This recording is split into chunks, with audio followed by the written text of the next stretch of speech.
Welcome, Reflections. You are over here with Tarathia. With that being said, we are here for another Hoodoo Voodoo story time.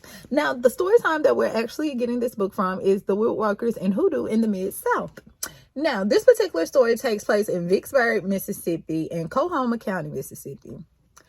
The fear of the power of conjure has historically made many Southerns do some extreme things. Among the more extreme, tragically, have been incidents in which spiritual workers are targeted and murdered.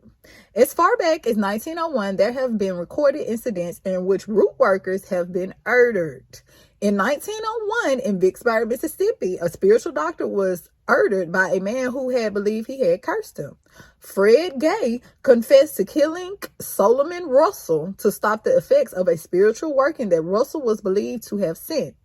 Following the murder, Gay performed a protection ritual that included the creation of a circle around his residence. The circle included materials such as a blue stone, salt, and red pepper. Gay told authorities that this was done to keep away any spirits that Russell would have sent after him. Now, in 1914, 14 years later, Joe Cook, a root worker in Jonestown, a town in Coahoma County, Mississippi, was murdered by George Reynolds.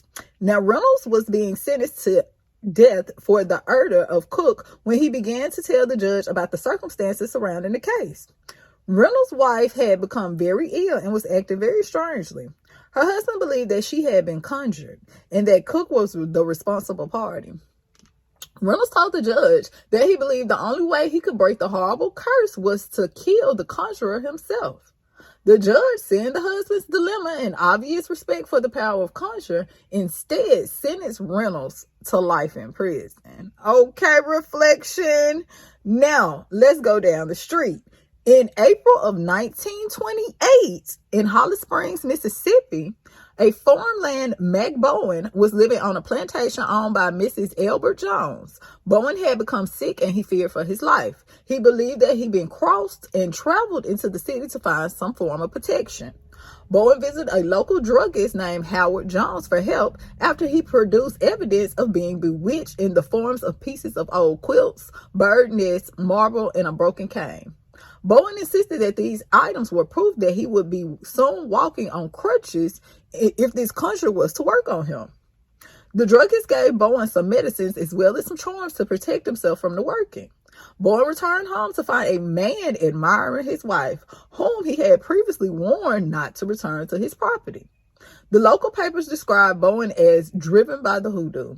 When he shot the Amaya and the man's horse, Bowen then proceeded to track down the alleged conjurer who had crossed him, a spiritual doctor who went by the name of Charlie Beaufort. Beaufort was 90 years old. Bowen, in desperation, murdered the doctor in order to break the spell. Reflection. Okay, this is in Holly Springs, Mississippi. Now, let's go up the street some more.